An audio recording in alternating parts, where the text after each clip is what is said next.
పక్క పార్టీల నుంచి రోజుకొక ఎమ్మెల్యేను చేర్చుకునే పనిలో సీఎం రేవంత్ రెడ్డి బిజీగా ఉన్నారని సెటైర్లు వేశారు మెదక్ ఎంపీ రఘునందన్ రావు. ఒక పార్టీకి చెందిన సీఎం ఇంకొక పార్టీ ఎమ్మెల్యేలను వెంటాడుతూ చేర్చుకునే శ్రద్ధ, విద్యార్థుల పట్ల, నిరుద్యోగులు, రైతుల పట్ల పనిచేస్తే బాగుంటుందని తెలిపారు.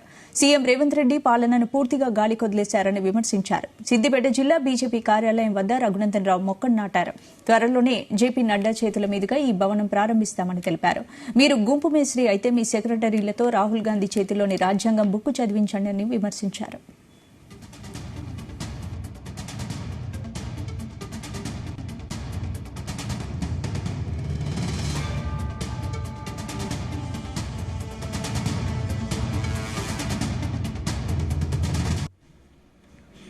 ఈ దేశంలో ఉన్న సుమారు 736 జిల్లాల్లో తనకంటూ సొంతంగా కార్యాలయాలను నిర్మించుకోవాలనే లక్ష్యంతో ఇప్పటి వరకు దేశవ్యాప్తంగా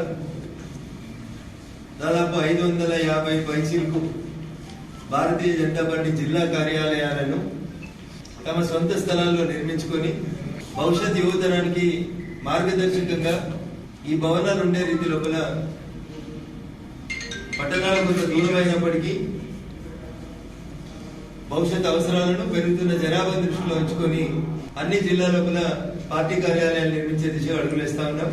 దాంట్లో భాగంగా సిద్దిపేట జిల్లాలో నిర్మించిన భారతీయ జనతా పార్టీ జిల్లా కార్యాలయాన్ని త్వరలోనే గౌరవనీయులు భారతీయ జనతా పార్టీ ఆల్ ఇండియా అధ్యక్షులు పెద్దలు కేంద్ర ఆరోగ్య శాఖ మంత్రివర్యులు జేపీ నడ్డా గారి చేతుల మీద త్వరలోనే ఈ భవనానికి ప్రారంభోత్సవం చేసుకోబోతా ఉన్నాం. మేము ఎప్పుడు చెప్తా ఉంటాం, Bharatiya Janata Party is a party with difference అని.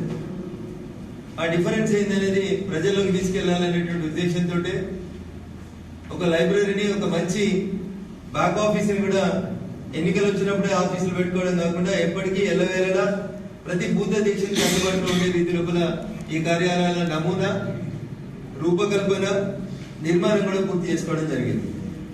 డాక్టర్ బిఆర్ అంబేద్కర్ భారత రాజ్యాంగ నిర్మాత కలలుగా అన్నట్టు భారత ప్రజాస్వామ్యం పరిడవిల్లాలని మేము కోరుతుంటే కాన్స్టిట్యూషన్ ఆఫ్ ఇండియా పుస్తకంలో ఎన్ని పేజీలు ఉన్నాయో తెలియని కొంతమంది పెద్ద మనుషులు భారత రాజ్యాంగం మీద ప్రమాణం చేసినామని చెప్పినటువంటి ఈ రాష్ట్ర ముఖ్యమంత్రి మరి ఏ సెక్షన్ చెప్పిందో నాకైతే తెలియదు, భారత రాజ్యాంగంలో ఏ పేజీలు ఉందో నాకు కూడా తెలియదు. కానీ రోజుకొక పక్క పార్టీ ఎమ్మెల్యేకి ముఖ్యమంత్రి హోదాలో కండువాలు కప్పుతా ఉన్నాడు. సమర్థించుకోవచ్చు, నేనే పిసిసి ప్రెసిడెంట్, ఇంకా కొత్త పిసిసి ప్రెసిడెంట్ రాలేదని. But it is very unfortunate, ఒక పార్టీ మీద గెలిచినటువంటి ఎమ్మెల్యేలకి ఇట్లా కండువాలు కప్పితే వాళ్ళు సభ్యత్వం కోల్పోతారని ఇమ్మీడియట్ గా వాళ్ళ సభ్యత్వాన్ని రద్దు చేయమని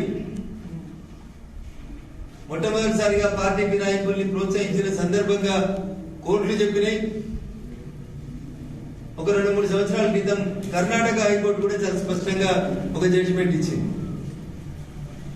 కొద్దిగా కొద్దిగొక్కరిని జాయిన్ చేసుకోవడం పట్ల చూపిస్తున్న శ్రద్ధ, డిఎస్సి వాయిదా ఏమైనా విద్యార్థుల పట్లనో, గ్రూప్ 2, గ్రూప్ 3 ఉద్యోగాలు పెంచమని కోరుతున్నటువంటి నిరుద్యోగుల పట్లనో, లేదా రైతు బంధు, రైతు భరోసా రాలేదని బాధపడుతున్నటువంటి రైతన్నుల పక్షాన్నో ముఖ్యమంత్రి గారు పనిచేస్తే బాగుంటుంది.